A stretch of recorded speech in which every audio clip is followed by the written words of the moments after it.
Os padres são como aviões, só se fala deles quando caem, mas há tantos que voam alto, muitos criticam e poucos rezam por eles. Hoje vamos falar sobre o sacerdote, o infiel, o fiel e o solitário. Em todos os casos, precisamos rezar, rezar e rezar. Não estou falando que aos infiéis se deve passar a mão na cabeça, nada disso. Mas não devemos criticar, devemos rezar. E quando eles agem com abusos litúrgicos, blasfêmias, sim, há blasfêmias feitas por sacerdotes, especialmente os da teologia da libertação, que sangram o coração de Jesus, que ferem o coração de Nossa Mãe Santíssima, que os tem como seus filhos prediletos, como revelou ao Padre Gobi. Ou ferem de dor a Santa Mãe Igreja. Devemos amenizar esse erro com nossas orações de reparação. Eu costumo dizer que quando um sacerdote cai, vacila, é infiel, leva grande parte da comunidade junto com ele. Por isso, devemos ter as armas que nos unem a Cristo: a Palavra de Deus, o Catecismo da Igreja Católica, a Sagrada Tradição. Quando ouvir uma autoridade da Igreja agredir qualquer uma dessas armas que nós temos, saberemos imediatamente que não estão sendo fiéis e, portanto, não devemos seguir o que pregam, já que estarão contra a doutrina. Em uma postagem dos Arautos do Evangelho, nós vimos: quando um padre cai, muita gente corre para atacar a igreja. Mas será que a culpa é dela? Infelizmente, de tempos em tempos, surgem notícias que abalam os fiéis. Um sacerdote que falhou, um escândalo que se espalha, e logo se ouve: é por isso que eu não acredito mais na igreja. Um dos procedimentos preferidos continua a ser o de acusar a igreja precisamente dos delitos que o próprio mundo não se envergonha de cometer. Aqui é preciso se perguntar: em quem está firmada a minha fé? Em Jesus Cristo, que é Deus, ou em homens que são frágeis e sujeitos à queda? Disse Paulo VI: é vivendo da vida de igreja que os seus membros se santificam, e é subtraindo-se à sua vida que eles caem em pecado e nas desordens que impedem a irradiação da sua santidade. Quando um padre cai, é o homem que peca, não a igreja que Cristo fundou. A Igreja Católica é santa porque santo é seu fundador. É a Imaculada Esposa de Cristo. Só os homens da igreja são pecadores, mas a Santa Madre Igreja não pode pecar. Para qualquer membro da igreja, incluindo os pertencentes ao clero, aplica-se esta regra: eles somente caem quando diminuem seu amor à igreja e relaxam em seu compromisso para com ela. Diante do escândalo, não fraqueje, reze. Reze pelo padre que caiu e por tantos outros que permanecem fiéis, oferecendo sua vida em silêncio. A pergunta que desmascara toda a infidelidade de um sacerdote, aquela que mostra qual caminho ele está trilhando, é a seguinte: contra o que ele luta? Ela parece de fácil resposta, porque, em geral, os padres estão sempre lutando por algo: melhor catequese em favor dos pobres, contra a injustiça, para mais confissão, menos pecado, melhoria na paróquia. Lutas positivas que são muito necessárias, mas não é só isso. Um padre pode lutar contra coisas concretas, contra o pecado dentro dele mesmo, para que o seu rebanho combata o pecado real e concreto e que almeja a vida eterna, contra a heresia, a apostasia, os abusos litúrgicos, a falta de sacralidade, de modéstia, contra o sexo desregrado, a fornicação e tudo mais que prejudica a igreja e a salvação dos fiéis. Este padre luta o bom combate. Um padre também pode ser omisso, não lutar contra nada, bancando o bom moço. É o chamado padre politicamente correto. Trata-se de uma máscara negativa, pois demonstra que ele está mais interessado em agradar aos homens que a Deus. É motivado pelo respeito humano ou pela vaidade. Um padre não existe para fazer show, mas somente para agradar a Deus. Este tipo de padre é uma tragédia, posto que um covarde. O terceiro tipo é o mais perigoso, o mau sacerdote. Ele luta contra as coisas boas e santas em favor daquilo que é mau e profano. Ele se diz a favor dos pobres, mas luta contra a adoração ao Santíssimo Sacramento e contra os fiéis que rezam o terço. Permite todo tipo de abuso litúrgico, mas combate quem deseja comungar de joelhos e na boca. É o primeiro a atacar as mulheres piedosas que usam véu, ao mesmo tempo que nada faz em relação às mulheres que chegam às celebrações vulgarmente vestidas. Ora, esse tipo de padre não trabalha para Deus. Está dentro da igreja, trabalhando contra ela e contra Deus. Portanto, é preciso ter cuidado com as palavras bonitas. É necessário atentar para o que se combate, pois é isso que mostra a verdadeira agenda que está sendo cumprida. São as ações que determinam o lado que se está na guerra. Contemplar as atitudes dos apóstolos é uma outra forma de discernimento, pois de todos os escolhidos, um traiu Jesus. Fez o serviço do inimigo de forma explícita. Outro o negou, outros fugiram, e tão somente um ficou aos pés da cruz. Esses mesmos caminhos podem ser escolhidos e trilhados pelos maus padres, seja arrependendo-se como Pedro, persistindo no erro como Judas, abandonando Jesus como muitos, ou permanecendo fiel como João. São escolhas possíveis. A Igreja sempre admitiu que seus papas, seus bispos, seus padres são homens pecadores, com as almas em perigo. Portanto, é dever de cada fiel rezar pelo clero, da mesma forma que cada sacerdote, cada bispo que pertença e queira continuar pertencendo à Igreja, lutando bom combate, faça também o seu próprio exame de consciência. O padre é um ser humano. Essa parece ser a afirmação mais óbvia. No entanto, quase nunca é. Do sacerdote se exige.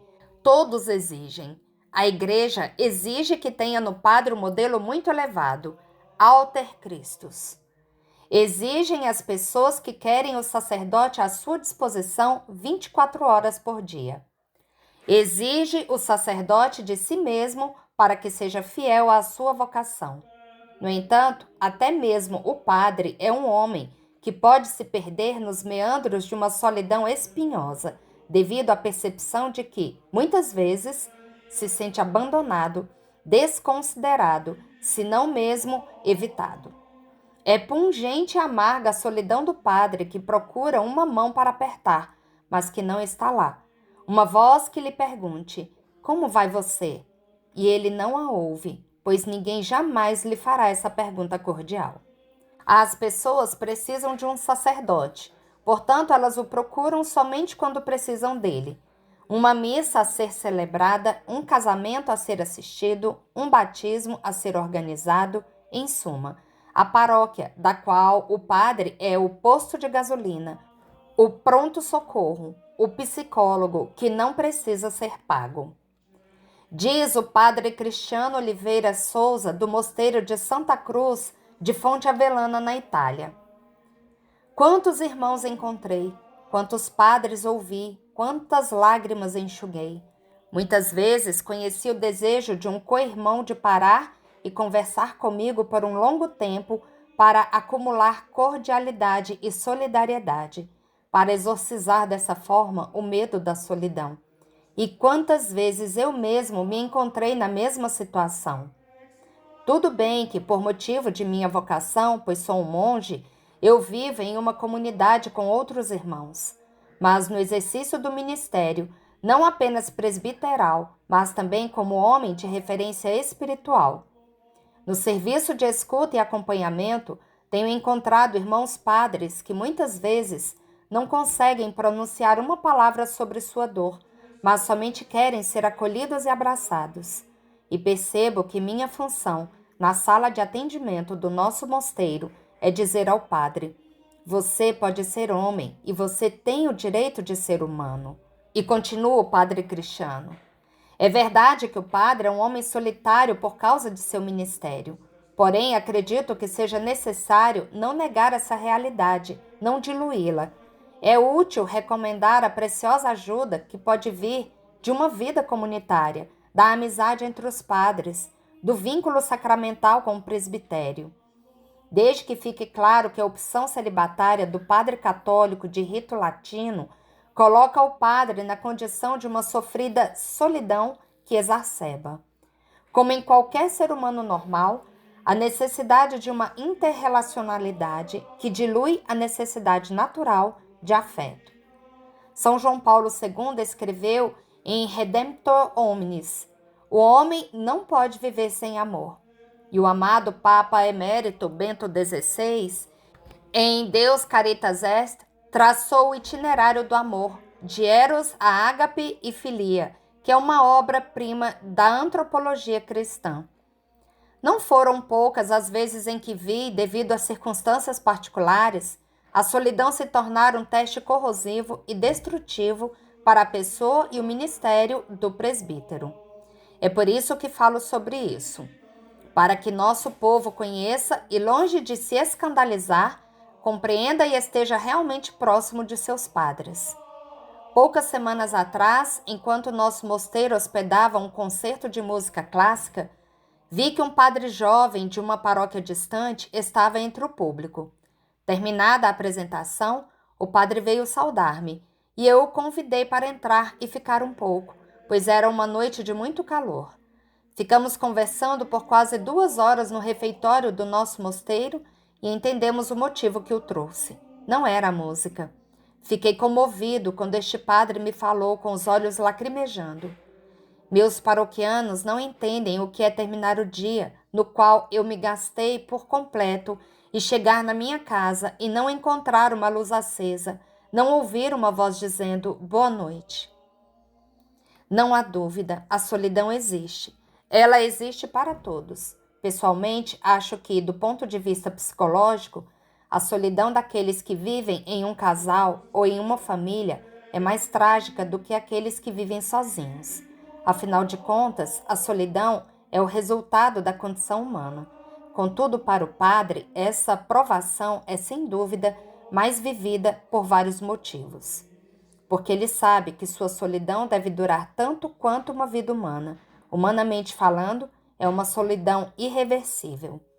Porque o sacerdote tem uma interioridade pronunciada, uma existência espiritual que refine as qualidades do ministério, mas também aumenta a consciência da limitação. Porque ele é um homem da igreja e conhece as falhas de alguns de seus irmãos, os passos errados de alguns de seus amigos e não pode deixar de se perguntar, sem se escandalizar: e se isso acontecesse comigo? Porque o padre é um homem no mundo, mesmo que não seja do mundo. Perceber o sofrimento e o desconforto causados pela solidão na sociedade à qual pertence. Quantas pessoas terão se dirigido a ele denunciando sua solidão? Em suma, ai de nós se esquecermos que o padre é um homem que pode ter algumas necessidades básicas. Ele pode experimentar a solidão de uma noite sem dormir, quando se deixa assolar pelo medo e o medo gerado pelo medo. Isso não perturba a dimensão espiritual do sacerdote. Pelo contrário, sua humanidade, sua masculinidade é sua identidade. Na Pastores Dabo Vobis, número 72, João Paulo II, convidando os sacerdotes da Igreja Católica à formação permanente, indicou-lhes como primeira área de reciclagem e atualização aquilo que é humano. Sempre tive medo de padres que dizem não ter medo, os que ostentam confiança, que não param no caminho para se confortar e se consolar. Sempre tive medo de padres que escondem sua própria humanidade e o fazem condenando a dos outros. Os padres 3 vezes admiráveis que, do trono de sua casta santidade, vivem perseguindo os próprios irmãos de ministério, em vez de ser o óleo de cura. Autocentrados, adoecidos pelo recalque narcísico, fazem da impecabilidade o motor infecundo e estéril de suas vidas, totalmente oposto ao projeto amoroso de Jesus de Nazaré. E continua o padre Cristiano. O santo Curadás, João Maria Vianney, padroeiro dos sacerdotes, nos faz revisitarmos a nossa história como padres, redescobrir em nós as razões que deram sentido à nossa vida e, consequentemente, ao nosso ministério. Filho de seu tempo, na cultura religiosa de sua geografia, o pároco de Ars entendeu a si mesmo como homem. Tornou fecunda sua vida e o ministério para o qual foi escolhido. Reproduzir seus métodos e seu mundo teológico é tomá-lo como modelo para nós, padres de hoje. Mas ele é modelo de sacerdote quando nós somos capazes de articular nosso mundo interior com o discurso que fazemos. E isso é viver de forma consciente, com todas as nossas fragilidades e contradições. Quando isso acontece, o padre nasce humano. Uma coisa é certa: o caminho de humanização de um padre é sempre percorrido em companhia daquele que é o centro de sua vida e o objeto de seu amor, Jesus. Assim, entendemos suas palavras dirigidas a Pedro na noite do Getsêmani. Foi ter então com os discípulos e, os encontrando dormindo, disse a Pedro: então não pudestes vigiar 1 hora comigo. Nós, padres, nascemos homens quando somos os primeiros a não negar a nossa humanidade, acolhendo-nos como somos, ainda que, no auge de nosso ministério, como no Getsêmani de Jesus, o sono de nossa verdade fale mais alto. Como aconteceu com Pedro, nós não seremos menos padres por causa disso, assim como Pedro não foi menos Pedro porque dormiu naquela noite. Minha oração de padre neste dia é um pedido. Em nome de muitos padres, amem os sacerdotes, entendam a humanidade do sacerdote. Não se maravilhem nem se escandalizem com a humanidade do sacerdote.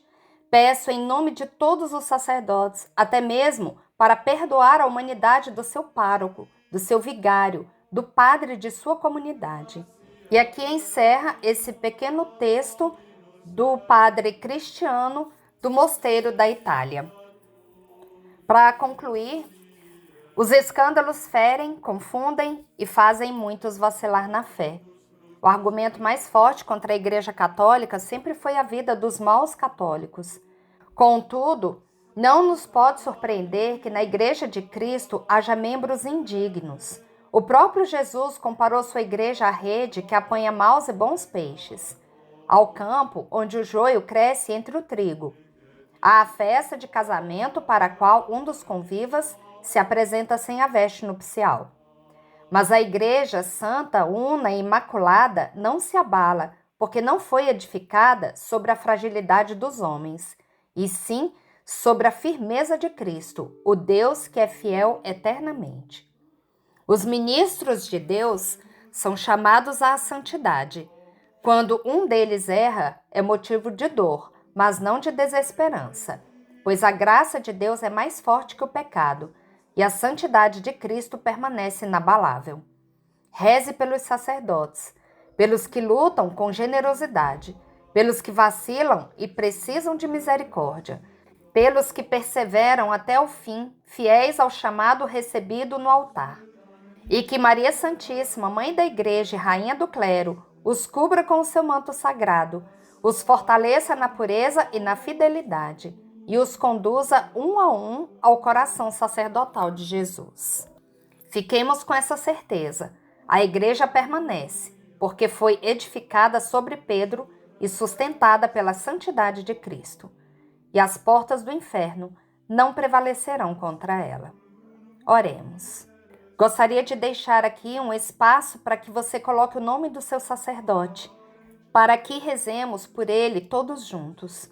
Em especial, eu quero colocar o nome do meu capelão, Padre Decílio, que, graças a Deus, é um sacerdote santo.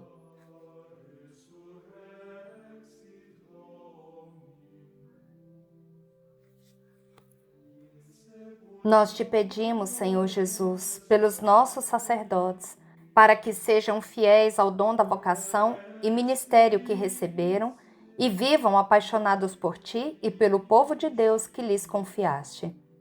Senhor Jesus, faz com que os sacerdotes sejam santos, humildes e pobres de coração, castos e obedientes à vontade do Pai. que sejam bons pastores e bons samaritanos, testemunhos vivos do amor do teu coração. Senhor Jesus, que os nossos sacerdotes conduzam o povo de Deus com sabedoria e misericórdia, vivam apaixonados pela palavra e pela Eucaristia, tenham gosto em celebrar os sacramentos, sejam contemplativos e homens de profunda oração, que não lhes falte o amor e dedicação aos pobres, aos doentes, aos marginalizados, aos que sofrem e às famílias em provação. Faz, Senhor Jesus, com que os nossos sacerdotes saibam partilhar com os jovens a alegria da sua vida sacerdotal. Ampara os sacerdotes mais idosos e os mais doentes, os que se sentem mais tentados ou desanimados. Protege-os nas suas dificuldades, fortalece-os nas suas fragilidades. Sê, Senhor Jesus, amparo e refúgio dos sacerdotes, para que, animados pelo sopro do Espírito, tenham o coração aquecido e enobrecido pelo fogo do teu amor. Amém.